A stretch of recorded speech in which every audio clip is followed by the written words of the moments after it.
Se os senhores me permitem um comentário econômico de uma atualidade, que volta à questão da hipergamia, né, da poliginia que a gente vem conversando aqui, do feminismo sistemático. Aquele menino como é o nome? Arthur Duval.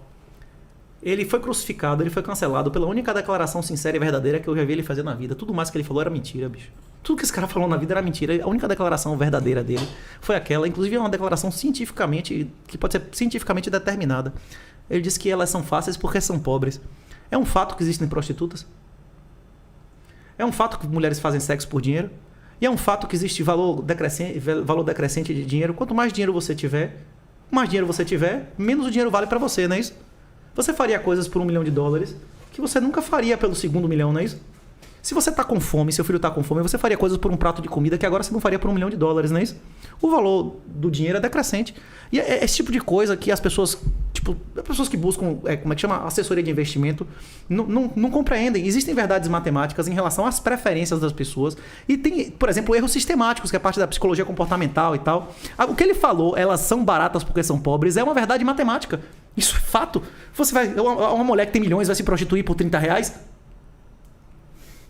Só fazer uma observação, sim, Renato. Veja, essa discussão tem como ser levada por esse campo das deduções, lógicas, tudo isso. A questão pode ser muito mal interpretada essa sua fala, então assim, acho que a gente não deve entrar nesse assunto, entende?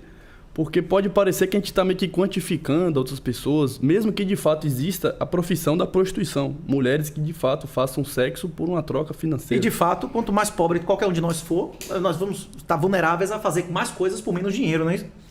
Não. Compreensível. Isso é um fato científico, né?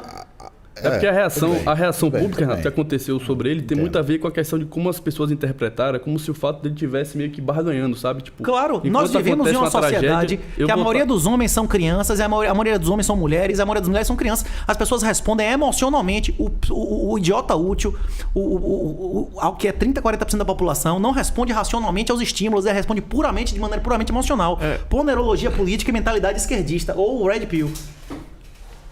Tem uma pergunta aqui do Juvenal, que vai bem direto, e as pessoas questionam muito isso quando se fala de Bitcoin. Como combater a utilização do Bitcoin por pessoas ou corporações que adquiriram ganhos por meios ilícitos? Venda de drogas, roubos e por aí vai. As coisas... As coisas, elas são moralmente neutras. As pessoas é que elas são moralmente... que têm um conteúdo moral. Como impedir que o fogo seja utilizado, que a roda seja utilizada por vagabundos, não é isso? Você não tem como impedir que nenhuma tecnologia seja utilizada por ninguém. Você não tem como impedir que nenhuma tecnologia seja utilizada por ninguém. A questão é que quem não utilizar o Bitcoin vai ser obliterado financeiramente. A questão é essa. Quem demorar mais de adotar o Bitcoin vai ser como aquela pessoa que demorou de adotar a energia elétrica. Tem pessoas hoje que vivem sem energia elétrica? Bem pouco. Foram destruídos financeiramente em relação ao resto da sociedade, não é isso? Pronto. Tem pessoas que não quiseram tocar em computador, eles foram obliterados no mercado de trabalho. Essa é uma tecnologia que vai mudar tudo em todas as áreas. Não existe como impedir que vagabundos utilizem nenhuma tecnologia. Inclusive, o dinheiro mais utilizado para tráfico de drogas, terrorismo e todos os crimes da história da humanidade é a Fiat. São as Fiats. Inclusive, o maior assassino da história da humanidade não é o crime privado, é o crime público. Os governos mataram 20 vezes mais do que o crime privado. Não há nada mais perigoso e mais assassino do que se dar poder a político. Explica aí o que é a Fiat. Fiat é a moeda fiduciária, a moeda do demônio de Goethe. Goethe. A moeda do demônio fiduciária. É o dinheiro normal, é o dólar, é o euro. Né? É o dinheiro que não tem fundamento e nem lastro em nada, que é lastreado em honestidade de político, que, como a gente já conversou aqui e demonstrou, vale menos do que a honra de um travesti da cadeia. Isso. Então, basicamente, o que as pessoas, quando entram nessa discussão, é como você dizer assim, bom, o Bitcoin é só uma ferramenta. É como você dizer assim, como é que você vai impedir que um traficante use moto, use uma mochila, use um tênis? É basicamente isso. Uma roda. Afinal de contas, eles já fazem a transação em dinheiro mesmo. Normalmente. E não impede. A moeda mais usada para crimes no mundo é o dólar americano. Porque é líquido e tal. Mas os governos mundiais, eles estão indo no sentido da CBDCs. A gente vive hoje uma guerra ao dinheiro. As pessoas, para ter menos liberdade, estão sofrendo restrições. Como no Canadá. Os caras fizeram primeiro no Canadá com empresas, com pessoas, ilegalmente, sem ordem judicial nem nada, que fizeram com a Rússia agora. Como a gente falou, o cara vai botar na cabecinha e vai empurrando. Não tem ombro. A cobra não tem ombro, né? Isso vai embora. O quê? Os caras, enquanto você for aceitando, ele vai empurrando, não vai até o final. Sim, é isso. É isso. As CBD6, crianças da sala. a CBD6, a identidade única, eles vão, se nós permitirmos, eles vão obrigar logar com face e com identidade única para acessar a internet. As pessoas que não tiverem dinheiro e não tiverem iniciativa de buscar paraísos regulatórios e fiscais, eles vão ser mais escravos do que qualquer um já foi escravo na história da humanidade. O que vai acontecer nesse país dentro de 5, 10 anos é absurdo. Inclusive, as pessoas não têm noção do desastre demográfico que está tendo como consequência do feminismo. O Brasil é o país que tem menor fecundidade das Américas. Nenhum país nesse continente tem uma fecundidade menor que o Brasil. O Brasil, em 20 anos, vai ser mais velho que Portugal. Em 25 anos, o Brasil vai ser o país mais velho das Américas, que hoje é Cuba. Cuba tem metade do crime dos Estados Unidos. Por quê? Porque você já viu alguém virar saciseiro com 40 anos, estuprador com 50, o cara não tem mais ereção. É isso. Os vagabundos, você chega na delegacia, 90% das vítimas e dos vagabundos é entre 13 e 24 anos. O número dessas pessoas cai 5, 6% ao ano. O número de pessoas em idade de ser recrutada pelo crime está despencando. É exatamente por isso que o crime caiu. Não é porque o cabeça de piroca lá liberou arma. Não tem nada a ver com arma. Isso é uma coisa totalmente irrelevante. Os fatores relevantes estão sendo controle de monitoramento. Hoje, reconhecimento facial. Você não entra no metrô em Salvador sem passar no reconhecimento facial chinês. Já está aprendendo como que um carnaval bombou de prender. Vai ter mais dentro de poucos anos. Você compra uma câmera na sua casa, do seu condomínio, a polícia... Inclusive, órgão de outros países acessa aquela câmera sem nenhum tipo de autorização judicial. As empresas dão de boa, Master Key. Aí você vai ver lá que você concordou com isso quando você comprou o negócio.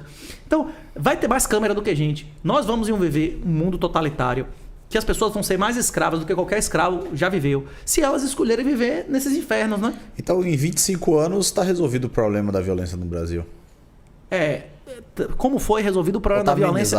Como foi resolvido o problema da violência em Cuba, não é isso? E como foi resolvido o problema da violência no Camboja, que não tinha mais dinheiro, ele matou um terço da população em 9 meses, não é isso? E quem levantasse a voz morria. Renato, desse jeito, né? Vamos destacar aqui um ponto que nós já discutimos aqui mais cedo. A violência privada, não a violência pública. Renato, aí você vai ver explodir a violência pública. Renato, você citou aí mais cedo o Hayek, o Caminho de Servidão, e foi colocado aqui também mais cedo a questão do livro do Bertrand de Juvenel, né? O Poder. Então, assim, um princípio que todos nós aqui concordamos é justamente que esses 3 blocos de poder, ou qualquer outro Estado nacional, ele tende sempre a concentrar mais poder sobre os próprios cidadãos, inclusive porque os meios tecnológicos estão se desenvolvendo nessa direção. Então, a gente pode apontar desde países, entre aspas, livres, né, como os Estados Unidos da América, ou até a China. Teve o caso daquele escândalo do Snowden, por exemplo, né, recentemente, onde ele demonstrou diversas formas como é possível hoje você fazer controle de dados, inclusive não só com populações inteiras, mas como os líderes políticos, né? Então, assim, de alguma forma, isso é um pouco black pill, isso é um pouco fatalismo aqui, né? Mas a ideia de que as pautas libertárias, as pautas da liberdade têm que ser discutidas cada vez mais. Inclusive em ambientes como esse, né? De internet. Para que as pessoas saibam dessa realidade, para que de alguma forma isso venha à tona. É isso. A realidade militar determina as instituições políticas, beleza? Vamos fazer um breve resumo aqui em 2 minutos de 12 mil anos de história. Certo? Quando as pirâmides foram feitas no Egito, na época da Idade do Bronze lá, eram todos os países, todas as grandes cidades-estado eram imperadores deuses. Menos de 0,1% da população controlava a população inteira. Por quê? Porque uma arma de bronze custava a produção de dezenas de braçais. Para você armar uma pessoa, você precisava de ter 20, 30, 40 escravos. E um cara armado com armadura e arma de bronze, você pode botar infinitas pessoas, o cara vai morrer todos. Inclusive os cavalos eram tão pequenos naquela época que ninguém montava num cavalo para ir pra guerra. Você precisava de uma biga, de uma charrete, com 2, 3 cavalos para carregar o seu peso, pra você ficar com arco e flecha, não é isso? É isso. Nessa época, as armas determinaram a estrutura da sociedade, não é isso? Aí teve a crise da Idade do Bronze e tal. Em Roma, teve república, por quê? Porque o ferro e o aço ficaram baratos e o método de guerra que funcionava passou a ser infantaria de muitas pessoas com arma. Você pode dar arma pro cara e não dar poder ao cara? Não é possível, não é isso? Como é que terminou a República Romana? A República Romana terminou com o Mário. O Mário teve a grande ideia de dizer, não, em vez de você botar os caras livres, os cidadãos para lutar, a gente vai pagar e vai ser todo mundo meio empregado. Na hora que o cara passou a receber do governo, ele passou a ser obediente ao governo e não à lei, não é isso? Que é o cesarismo. Na Idade Média, por exemplo, quando veio a armadura de corpo inteiro, você podia botar 40 braçais sem metal para enfrentar um cavaleiro medieval, ele ia matar 10, 20 e ir embora. O cara não ia fazer nada. Voltou a ser uma sociedade altamente concentrada, porque a tecnologia de arma passou a ser altamente concentrada. Porque o primeiro lugar do mundo a ter Constituição, a ter direitos foi a Inglaterra. Porque foi o primeiro lugar, novamente, a popularizar armas. Era obrigado você ter um arco. O arco funcionava, já foi demonstrado várias vezes, a evolução do arco composto, inclusive com a influência dos mongóis, que a gente recebeu o arco composto dos mongóis e a sela, né? Passou a ser possível você derrotar um cara muito rico com pouco dinheiro. Então a sociedade passou a se democratizar de novo, né? Passou a voltar a poder às pessoas que tinham pouco dinheiro. As armas de fogo, acabou com isso no mundo inteiro. Qualquer lugar que chega arma de fogo, a alta nobreza perde qualquer vantagem. No Japão, na era Meiji, os caras, não importa se você tem 1 milhão de anos, você tem 10 gerações de samurais, se eu tiver uma arma de fogo, eu te mato, você não chega nem perto de mim. No século XX, houve novamente uma enorme concentração de poder, porque ninguém tem bomba atômica no quintal. Os governos passaram a ter métodos de controle que a população também não tinha acesso, que eram caríssimos e pouquíssimas pessoas passavam a ter controle sobre as outras. Agora a gente está novamente voltando ao ciclo. A criptografia, que o Bitcoin é uma das tecnologias que vem, PGP, diversas, são armas de guerra. Elas sempre foram classificadas como arma de guerra em todas as épocas. E é uma tecnologia que pode fazer você, sem custo nenhum, porque é um conhecimento, você dá testa a métodos caríssimos de surveillance, de Big Data e tudo mais, né? Se o Bitcoin for popularizado e utilizado, ele vai ser mais uma arma que vai modificar a estrutura da sociedade, mudando o custo de quanto você consegue combater e como você consegue vencer com menos dinheiro. Não pode dar arma a ninguém sem dar poder. E o Bitcoin e a criptografia são uma arma. Quando você dá isso ao cara, você torna ele capaz de fazer muito mais coisas que ele não era antes. Você não tem como tirar o poder do cara. Ô Renato, eu tenho um questionamento a fazer nesse sentido. Eu entendo que as moedas nacionais, sejam fiat ou não, tendo lastro ou não, elas são de alguma forma um dos pilares da política e do poder real desses mesmos estados soberanos. Eu não consigo enxergar, por exemplo, um Estado americano com toda aquela estrutura militar aceitar de alguma forma ruir de dentro para fora por conta de uma moeda, por conta de pessoas aleatórias que não têm armas, não tem nada dessa estrutura, conseguir meio que fazer frente. Você está conseguindo entender meu ponto? Eu me expressei bem? Perfeito. Eu volto ao Robinson Crusoe. Robinson Crusoe tinha uma pistola, não tinha? Robinson Crusoe não tinha uma pistola, não tinha arma de fogo. Ele podia ter metido na cara do sexta-feira: você vai me servir, vagabundo, senão eu te mato, você é meu escravo, não é isso? Não, ele só apareceu só uma moeda. Mulheres fazem sexo por moeda, você nunca gosta de mulher? Um dia vai aparecer uma mulher aqui, você vai pra civilização, né? Você gosta de cerveja? As pessoas trocam cerveja por moeda e o cara ficou servindo o cara 2 anos, não é isso? É mais fácil você meter uma arma na cara ou você fazer as pessoas seguirem você voluntariamente? Como o Olavo disse várias vezes, política é a capacidade de você fazer pessoas servirem a você, né? Fazer o que você quer, né? Poder, no caso, poder. Só que existem vários âmbitos de poder. Tem poder político, tem poder espiritual, tem poder econômico. Você pode fazer a pessoa fazer o que você quer porque você está pagando ela, né? E tem pessoas que você simplesmente convence a lhe seguirem. Os Estados Unidos, em minha opinião, o dólar vai ser a última fiat a morrer. Porque tem muito Bitcoin dentro dos Estados Unidos. Eu acredito que eles vão fazer com Bitcoin a mesma coisa que eles fizeram com ouro 2 vezes, em 31 e em 71.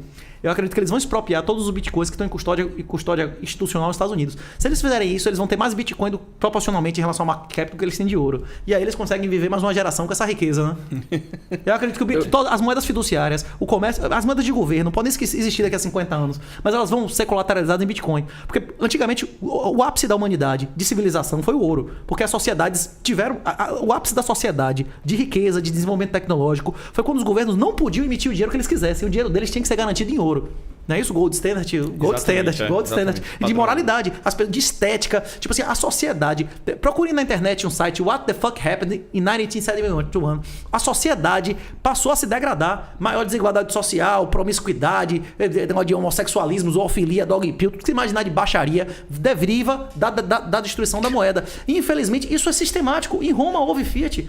É o que eu falei aqui. Na Esparta teve uma hora que a mulher podia engravidar, transar na frente do cara. Se ele reclamasse, ele tomava pau. Renato, como hoje aqui. Se você chegar em sua casa, tiver um outro cara na sua cama, você tem direito de dar uns pau na mulher? Adúltera, nem nada. Zero. Você não tem nenhum direito sobre sua mulher. Deixa eu voltar um toque. Porque você der um tapa nela, um grito, é pressão Renato, psicológica, você vai preso. O quê? Renato, eu tenho mais uma pergunta. É mentira isso que eu tô dizendo? É mentira ou não? Renato. Se você chegar agora em sua casa, tiver 3 caras em cima de sua mulher, ela vai mais, não sei o que lá. Você dá um grito lá, vai dizer, você pressionou psicologicamente. Não tem Pera aí, crime Renato, agora. tem um de tema negócio de- sério o quê? aqui, pô. Você deu um tapa em alguém lá, você vai preso, Renato. Maria da Penha. O quê? Essa pergunta é séria. O quê? Deixa eu falar. Sim, eu tô falando sério, é mentira o que eu tô dizendo. Tá dando risada. Deixa eu voltar aqui. Porque eu não tô convencido. Eu Você tenho tem mulher? Você tem mulher? Não sou casado, não. Ah, então não tem problema, tem nenhum, então não. Olha só.